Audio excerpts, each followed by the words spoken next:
Welcome to Stadio's interim results presentation. My name is Chris Foster, the STADIO Holdings Group CEO, and with me this morning to do the presentation is our Group CFO, Samara Totram. Ladies and gentlemen, I will start off to give a brief overview of the mid-year results. Thereafter, I will hand over to Samara, who will unpack the numbers for us in detail, get back to me where I would look at the way forward, and at the end, we will allow the opportunity to take some questions. So currently, ladies and gentlemen, STADIO Holdings hold three distinct higher education institutions, being STADIO Higher Education, a comprehensive institution made up of 4 legacy brands that we've consolidated into STADIO Higher Education. Also in the group, we have our 2 niche brands, being Millpark Education, that focuses predominantly on the banking and financial sector, and then the well-known AFTA, focusing on filmmaking and the creative economies.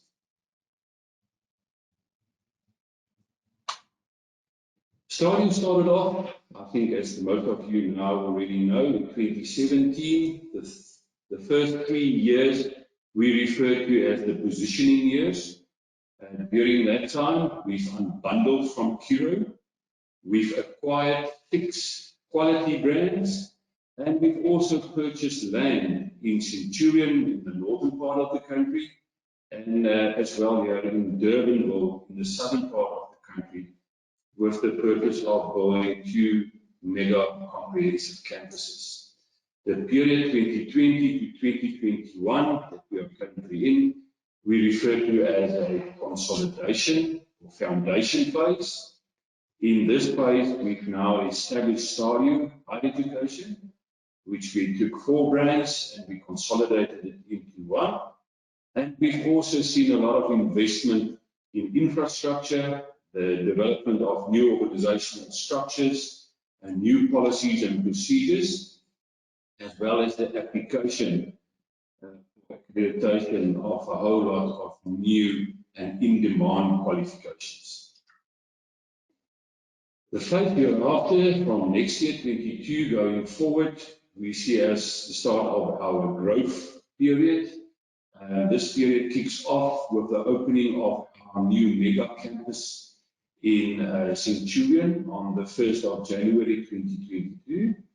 The period will also see the optimization of our current campuses and staff, and then the big drive to get to our next target of 56,000 students by 2026, with a profit after tax target of 500 million.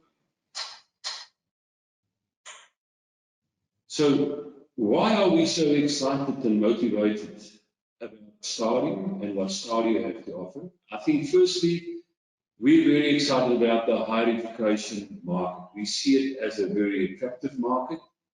Higher education student numbers showing growth of 130% since the year 2000. Students growing to 1.3 million students currently in the higher education sector. And this demand is set to grow. If we look at the National Development Plan, we see that government aim to get to 1.6 million students by 2030. Now, to get there, private higher education will definitely have to play a very significant role. As we all know, our public universities are full and they are hampered by limitations on subsidies and infrastructure. But even more exciting for us is that this market is not just limited to school leavers. There is an even bigger adult market where a lot of adults in South Africa have been excluded from higher education in the past due to various reasons. And we believe that with our affordable distance learning offerings, we can really make good inroads in this market, especially. If we look at international trends, we see that private enrollments in South Africa is still very low, only at 15%, in comparison with the global average of 35%. So still a lot of growth expected in the private higher education sector. And then in the country, where employment is at a critically high rate of more than 34%, we see that graduate unemployment is as low as 11%. So higher education definitely an attractive market. But what can STADIO offer this market? Firstly, STADIO offer a comprehensive higher education institution, an institution with multi-faculties, multi-schools, multi-modes of delivery. Important to note, ladies and gentlemen, is that the STADIO Group is already among the 10 biggest higher education institutions in South Africa, ahead of some of the very well-known and established brands, as you can see there on the slide. STADIO offers access to more South Africans, people who were excluded in the past.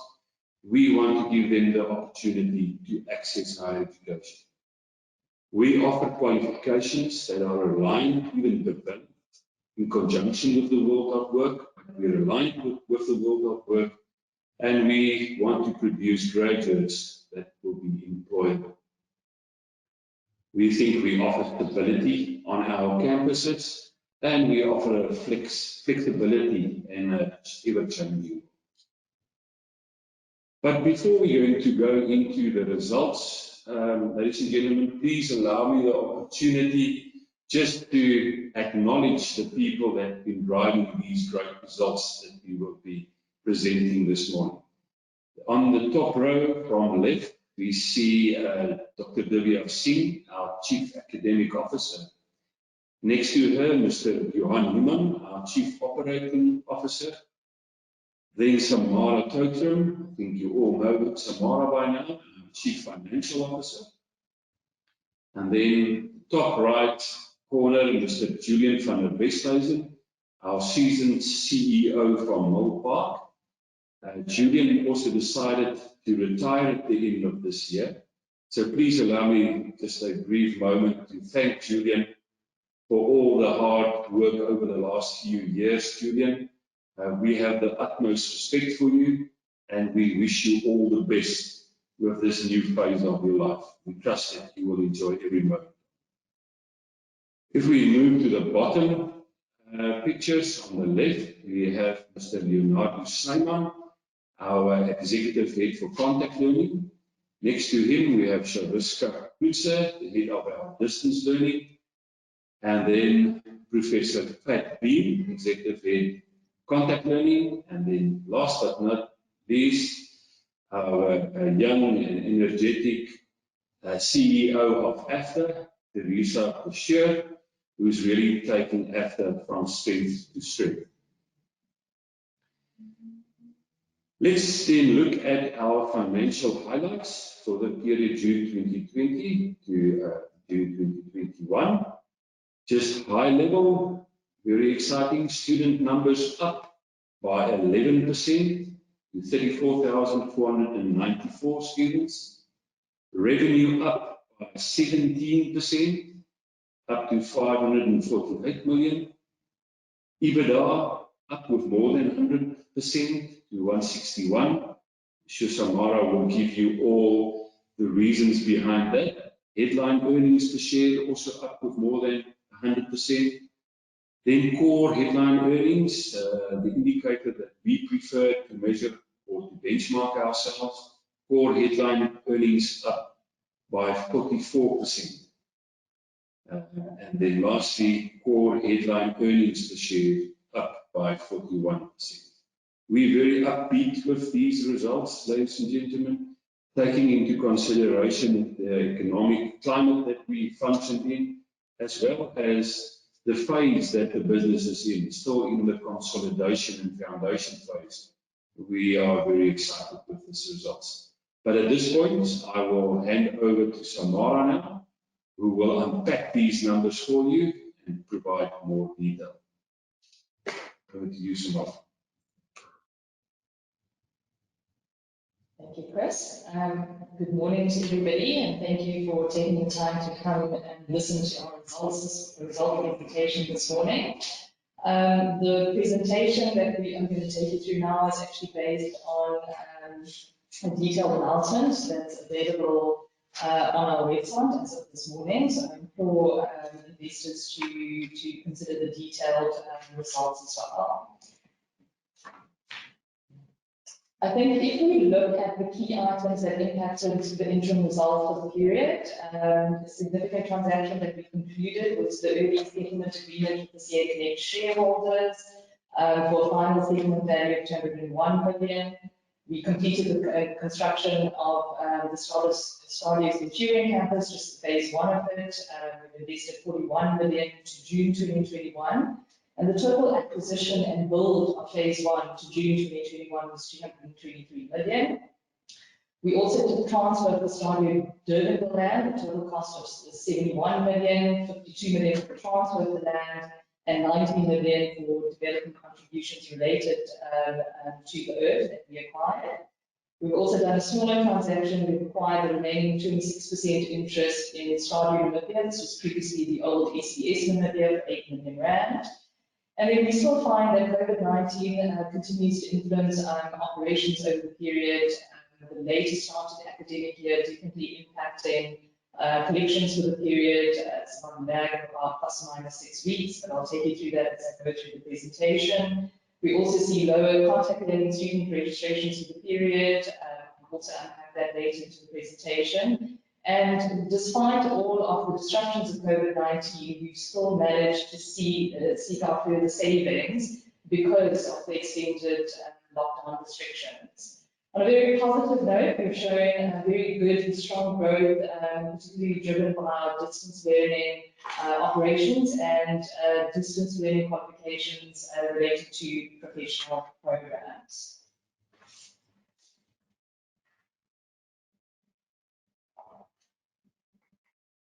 Okay, so if we unpack student numbers a little bit, we've had despite the negative economic circumstances we find ourselves operating in, we've had very positive growth in student numbers for the period, so 11% growth to 34,494, and that's about a 10% compounded annual growth rate over a 4-year period.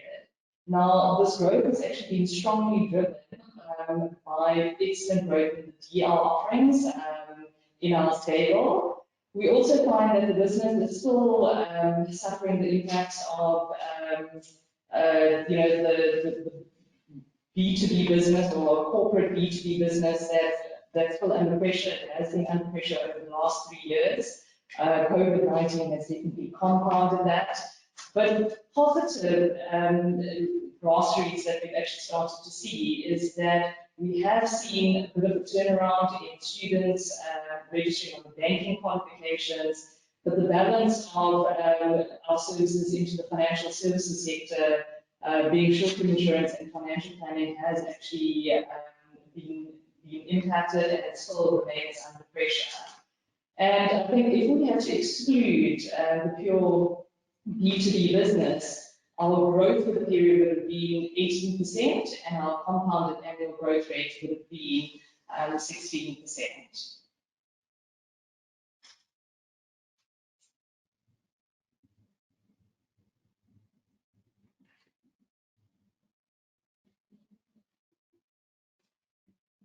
Okay, there we go. Apologies, the slides seem to be changing quite slowly. I think disappointingly for the group, we've seen a contraction of about 6% in our contact learning student numbers to 5,921, and then over the 4-year period, a 6% compounded annual growth rate. Now, the decline is actually, there are 3 kind of core reasons for the decline. The first one is definitely the wider implications of COVID-19. We've seen that COVID-19 has created an intense amount of uncertainty among students, with the result that we see a lot of students deciding not to study in 2021 and potentially deferring their studies to 2022 and beyond. Another key aspect specifically related to our contact learning and student numbers is our sales teams go use school visits in the year. So as an example, they would go and visit various schools in 2020 for our 2021 registration. Now, with the protracted lockdowns of 2020, this was not possible, and this definitely impacted our ability to actually collect leads and convert those into registered and enrolled students. Also with that is coupled by the fact that we have had a switch in brand name. So where specifically in the STADIO institution, we've lapsed the older brands and we've launched a new STADIO brand. One can argue that it was probably not the right timing given COVID, but at the time we didn't know that. And that's definitely played an impact in our ability to get the brand out to a lot of the contact learning institutions, a lot of the schools, to actually promote growth in our contact learning business. I think a second theme that has definitely impacted our contact learning student numbers is effectively the regulatory delays and hurdles we experienced at the beginning of this year. This is purely a timing function and we view it as an unfortunate temporary delay and a bit of a setback that we experienced at the beginning of this year, but definitely view it as just being purely a timing issue and very confident that going into 2022, we would have relevant site visits, accreditations that are necessary to offer various courses at our multiple campuses. And this will definitely promote growth in the contact learning space. Sorry, I see I'm actually on the distance learning slide. Let me just go back. Here we go. And then the third theme that has actually impacted contact learning students is we've actually seen students have converted to the equivalent distance learning offering of programs where we offer both contact learning and distance learning. And this is actually a function of a lot of the uncertainty as a result of COVID-19 on our contact learning offering and the many disruptions to the campus, but also because of the significantly more attractive price point of the distance learning offering. If we unpack distance learning student numbers a little bit more, so very strong 15% growth in distance learning student numbers, 11% compounded annual growth rate over the 4 years. Strong growth has been driven largely by professional programs, definitely led by the postgraduate certificate in education, as well as other distance learning programs in our School of Education. We've seen substantial growth in qualifications in our School of Law, as well as good growth in our PGDA, which is the postgraduate diploma in accounting qualification. We do find that B2B does still impact our distance learning numbers. So if we actually strip out the B2B student numbers, our distance learning student numbers for the 6 months would have grown by 25%, and our 4-year compounded annual growth rate would have been 20%. And I think the point to note is we do have a presence in our distance learning offering in Namibia. The Namibian economy is under pressure, and notwithstanding the very positive 15% growth, we've actually seen the impact of a low economic environment in Namibia impacting the overall student numbers. If we look at revenue for the period, our revenue has grown nicely by 17% for the 6 months. 11% of that will be due to student number growth, and an average tuition fee increase of about 6% contributing to that growth. I think through 2020, we saw that our short course business was definitely impacted as a result of all the uncertainty that COVID brought about in 2020. And with the result that a number of corporates were actually not willing to pursue, a lot of the short course offerings. We see a marginal improvement into 2021, which is reassuring. Also, we've seen a 4% growth in our short course business, and our salary income still remains under pressure. And the salary income here is largely canteen sales, graduation income, also a little bit of hostel income coming in there. And that's as a result of our campuses not fully returning to normal for the first 6 months of the year. Looking at EBITDA, we've had a phenomenal increase in EBITDA for the period, so moving from 46 million to 161 million. But the large contribution to this growth is as a result of the once-off adjustment that we actually took in 2020. It was the fair value loss adjustment. Also, just to reiterate what that related to, it was linked to the acquisition of the CA Connect business. That acquisition was based on an earn-out. The performance of the CA Connect business far exceeded all of our expectations, with the result that the expected earn-out actually was more than we originally anticipated it to be. And as a result, that adjustment was taken to a large degree in the prior year. So 74 or 73 million of that adjustment came through in 2020 for the first 6 months of the year, and that contributed to the major change in EBITDA for the period. Looking at some of the other smaller moves that have definitely impacted the growth of the period, I think in 2020 we took a very prudent approach given all the uncertainty of COVID-19 in terms of our ability to collect on our debtors book. Very reassuring to say that we definitely collected more than we anticipated, with the result that we had a slight reversal in our loss allowance provision for the year. Also, we had further COVID-19 and other savings that came through in the first 6 months of the year, and this was as a result of the protracted lockdowns. We never anticipated some of these savings. We assumed that a lot of our campuses would actually return to some level of normality. And we managed to capitalize on some of that savings in the first 6 months of the year.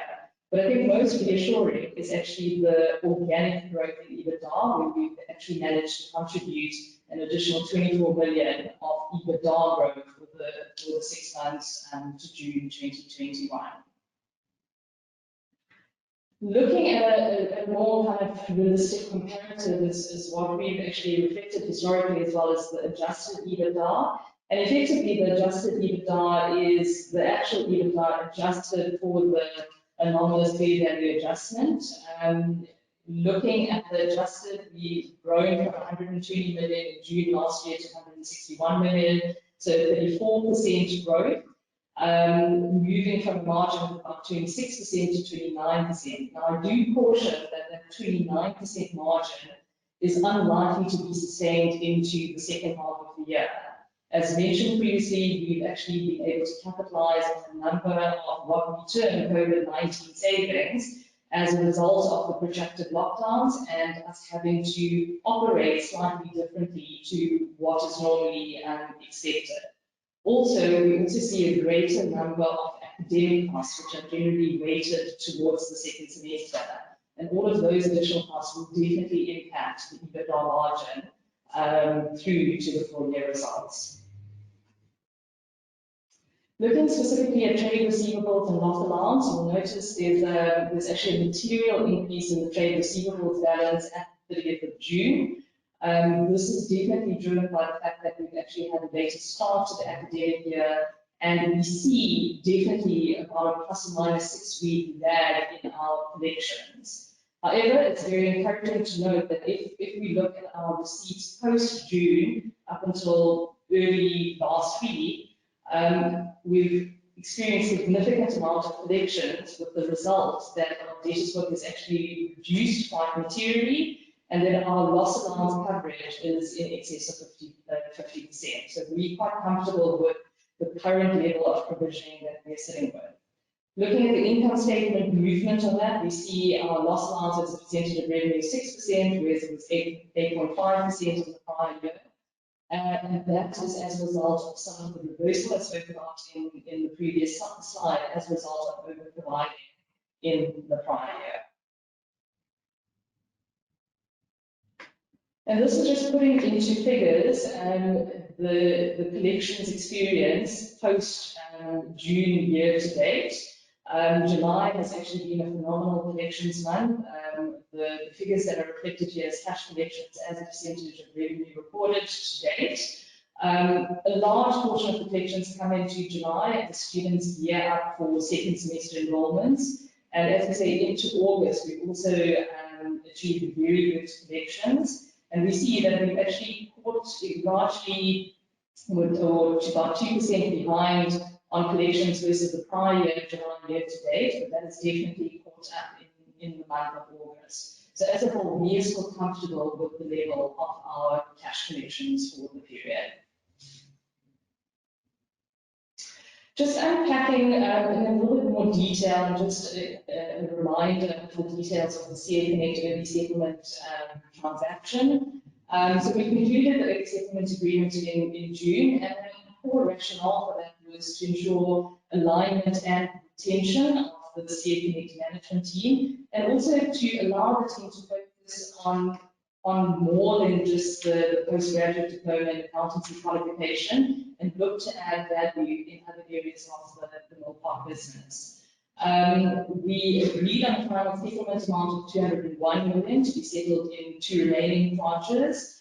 We settled 68 million immediately in June, 48 million was settled in cash, with the balance of 20 million settled in STADIO Holdings shares. We issued 6.7 million shares in June. And there's still a final settlement amount to be settled in April 2022, and it will be settled as follows: 3 million in cash and 100 million through the issue of Mill Park shares. And post the transaction, the CA Connect shareholders will own 18% of Mill Park. In total, the transaction value amounts to about 258 million rand, and is split between the 4 different tranches, 3 of which have been settled to date, and the remaining one to be settled in 2022. And in total, we've settled 99 million of the total purchase consideration in cash. 159 million will be issued, will be settled through the issue of shares. So effectively, 62% of the purchase consideration has been issued and will be issued in shares. Looking at earnings per share and headline earnings per share, so we've seen again phenomenal growth in earnings per share and headline earnings per share for the period. It's driven by organic growth, as mentioned in discussing EBITDA, but also the prior year was materially impacted by the fair value adjustments of the 74 million rand that impacted the loss per share and headline loss per share in the prior year, as well as the impairment of trademarks that actually related to the consolidation of the various brands into STADIO Higher Education. And that was a 60 million rand impact on loss per share for the period. And the current earnings per share and headline earnings per share are impacted by the increase in shares in issue as a result of the CA Connect acquisition. I think we've shown a very positive growth in core headline earnings, and as a reminder, core headline earnings has actually been the consistent measure that we've used since we've actually listed on the JSE. It effectively is headline earnings adjusted for your abnormal items, your items that may distort or materially distort the underlying financial performance of the business from year to year. And typically over the years, we've adjusted for acquisition costs. It's the amortization of client lists that actually arose at acquisition. And then effectively it was the fair value adjustment in respect of acquisitions. So if we look at core headline earnings, we've shown phenomenal growth from 57 million to 82 million, a 44% growth in the period. And then over a 4-year period, 37% compounded annual growth. And then looking at core headline earnings per share, we've grown 41% from 6.9 cents a share to 9.7 cents a share, which is effectively a 34% compounded annual growth over the 4-year period. If we unpack the move from 57 million to 82 million, again, very reassuring is the organic growth. So 19% of that 44% growth is pure organic growth, which is very, very positive. 4% contributing to the 44% growth is the acquisition, and that relates to the STADIO Namibia business, where we acquired the 26% interest. As I mentioned earlier, the loss allowance reversal and COVID-19 and other savings have also contributed about 21% to the overall 44% growth for the period. Very briefly looking at our statement of financial position, we've invested 135 million of capital expenditure in the first 6 months to June. As mentioned earlier, we've settled 68 million of contingent consideration liability, which actually sits as a trade payable on our statement of financial position. We've drawn down 55 million of debt, and we currently sit with 111 million of cash in hand. Looking at our gearing ratio, still a very favorable gearing ratio, sitting at 15%. However, if we had to exclude the IFRS 16 lease liability, our gearing ratio is actually only sitting at 3%. So it actually puts us in a very strong cash position. Unpacking our cash flow generation, so our net cash flow from operations grew very nicely for the first 6 months. However, you'll note that our working capital has been impacted by the later collections on our debtors book. It's definitely impacted our working capital for the period. And a second item impacting working capital changes is effectively the cash portion settled on the CA Connect acquisition. And IFRS reporting requires us to record that change as a working capital change. So on the right-hand column of the graph is effectively what we're disclosing that excludes the CA Connect earn-out. And I think despite the later than expected collections, we've still got very positive cash generated and free cash flow generated for the period. If we look at capital invested for the period, we've invested 135 million as mentioned. 41 million of that relates to the investment in the Centurion campus, the phase 1. 71 million was actually spent on the land banking of the Durbanville campus, as well as development contributions that were due on that site. And if you look at our total capital invested over the years since listing, we've actually invested about 2 billion worth of capital. 1.2 billion was spent on acquisitions over the period, about 770 million on infrastructure development, as well as recurring capex, and about 55 million on program development.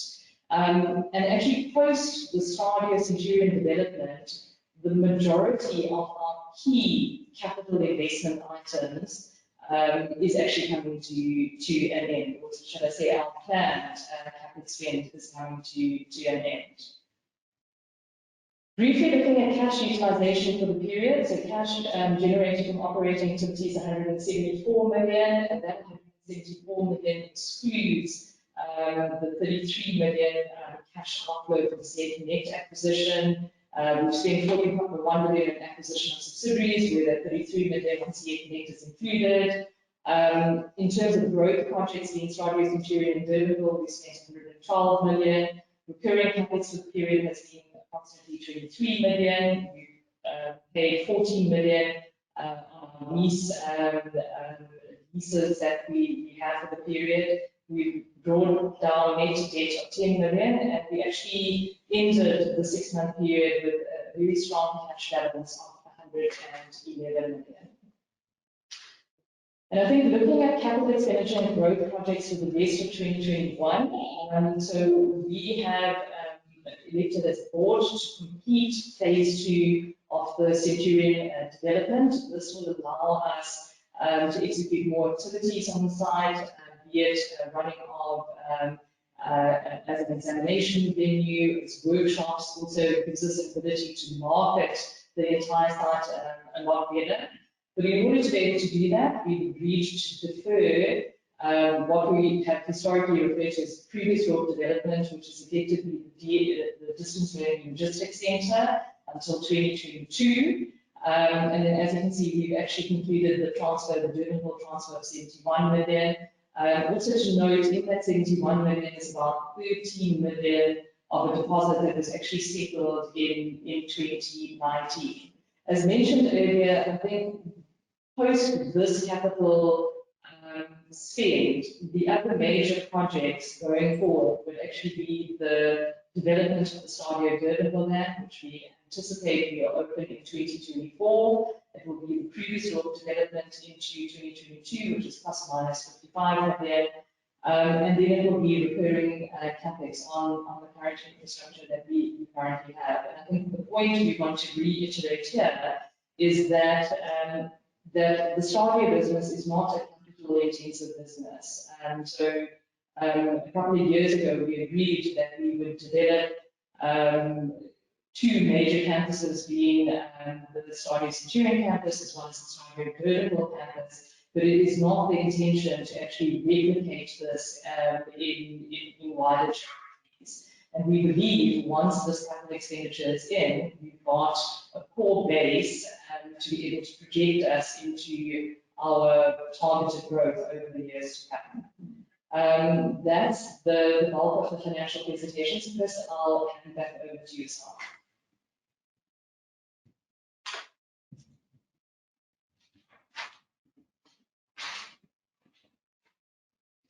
Okay, thank you, Samora. If we now go and we look at the way forward, I think let's just pause for a minute and see where we came from. I just want to make sure I get the slideshow. There we go. So, ladies and gentlemen, we started STADIO, as I mentioned before, with 840 students in 2017. We set ourselves the target of 35,000 students by 2020, which we achieved. Our next target then is that of 56,000 students that we want to achieve by 2026, with a profit after tax of 500 million. We're well on our way to achieve that target. The model would be simple. 20% of our student population would be accommodated in the contact learning mode, and 80% will study at STADIO via distance learning.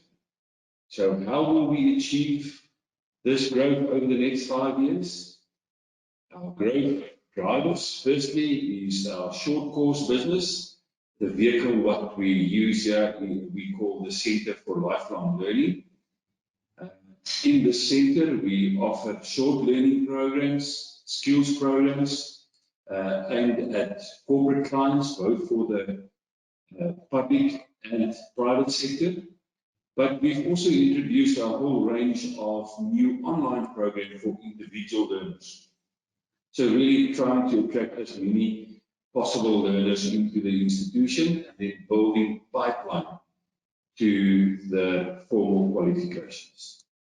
Our second growth driver there is the opening of our new mega campus, as I've mentioned before, and Samara also touched on. That is the mega campus in Centurion, where over time we will be able to accommodate 5,000 learners. The optimization of our existing buildings, this is possible due to our blended academic model, where we would be able to accommodate more contact learners on our existing campuses. Then very exciting new programs and streams. We have 47 new and high demand programs that we are waiting for accreditation, which really excites us. These programs range from programs in architecture, agriculture, accountancy, law, commerce, education, and arts and design. And then lastly, obviously, we will continue to focus on improving our distance learning infrastructure and ensuring that we offer state-of-the-art distance learning to our students. So with the mega campuses, ladies and gentlemen, I just want to make it clear that it is not our intention to build a mega campus in every major city. The strategy is definitely to move towards consolidation of our existing buildings and campuses, and we will do all of this by implementing our blended learning. The focus very much is still to accommodate 20% of the student population by way of distance learning. Just a photo of the new development in Centurion, phase 1, that is on your left-hand side as you look at the picture is nearly completed. Phase 2 is still under construction. There is a picture of the front end of the business. We're very excited. As you can see, it is a modern, new approach to campus life. Why the big focus on distance learning in STADIO? I think firstly, STADIO is already well positioned in the distance learning space. Definitely one of the leaders in South Africa with a lot of experience in the group. What really excites me about distance learning is the opportunity to be scalable, and with that comes the big excitement to offer more qualification at affordable prices. So it gives us that opportunity to make education more affordable, and by so doing, again, give access to more people to access higher education. Over time, it shows bigger margins, and it is also more flexible and accessible.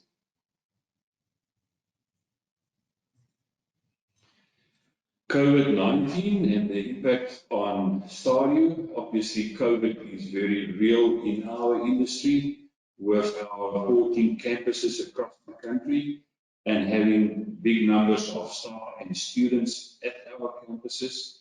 Our focus in dealing with the COVID-19 pandemic always been based on these three aspects. The first one being the health and safety of our staff and students, adhering to all rules and regulations and protocols to ensure the health and safety of our staff and students.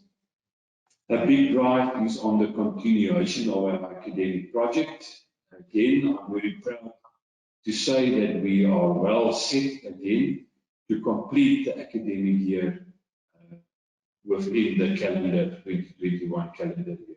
A lot of work is going in behind the scenes to make all of this possible during this time of COVID and all the interruptions that we have. And then lastly, the protection of our financial resources as well as stakeholder interests. STADIO is well placed for the COVID-19 impact. Why do I say that? 80% of our students already study remotely. They are distance learners. However, we see that there is definitely constraints, students experiencing pressure on their finances. Our debt allowance increased from 4.3% to 8.6% in 2020. But with all of this and the ever-seeking student funding required, we are very happy to then also announce our partnership with Capitec, where in this partnership, Capitec will make available student loans to our students with very attractive rates. COVID-19 definitely impacted our numbers, as Samara already indicated. We see more and more students considering distance learning as an alternative, mainly due to, I think, the more affordable pricing. But there are also a lot of students that really feel afraid to go back on campus due to the COVID-19 virus. We had less marketing opportunities at schools as we were denied access to schools. And then the late start to the academic year only started late in April due to the late release of matric results. Also saw a lot of students then rather deferring their studies to the 2022 academic year. So definitely an impact there. And lastly, ladies and gentlemen, I want to finish off by saying we are hard at work here at STADIO in building a very strong foundation. We believe by doing that, we will be able to build a very strong institution over the next few years, and we are very confident that we can show sustainable growth of 20% and more going further in the future. So with that, thank you very much, and we would gladly take your questions. Thank you, Chris. So I think the first question you've already answered. It's from Adam Nkambule, and he says, does management anticipate that contact learner numbers will grow to be a bigger percentage of total learners? So yes, we're still very excited about our contact learning business. Obviously, COVID makes it difficult. As I've indicated, a lot of students do not feel safe to go back to the campus. But we think in future, in a normalized world, we'll definitely see students coming back for the contact learning mode. We've got a lot of applications already for the 2022 year. But it will always be our strategy to have the bulk of our students, 80%, serviced by distance learning, and to create infrastructure for 20% of the students to take contact. Thanks, Chris. Then another question from Adam, as well as Charles Bowles, who has a similar question. You are investing heavily in physical campuses in Centurion and Durbanville. Does this make sense given the development in contact learning student numbers? And what is the risk that the scale of the physical campuses exceeds student numbers? Yeah. We're very confident with the construction of this mega campus in Centurion. As I've mentioned earlier in the presentation, it is also our intention to consolidate and in certain cases sell some of our smaller campuses in the Gauteng area. So that would mean that we would populate that mega campus much quicker. And then part of the strategy is to really put down this mega campus so to become a real alternative for your bigger public institutions, because of the fact that we can now accommodate multi-faculties, multi-schools at the campus, having a wide range of qualifications to choose from, rather than being a single or a double faculty institution. Sticking with Durbanville, a question from David Eberol. With regard to the Durbanville land, does the land already have the zoning approvals that you require, or could there be unanticipated delays in your timelines for 2024? As I have it, it is already zoned for education. Samara, I don't know if all the zones are in place. Yes.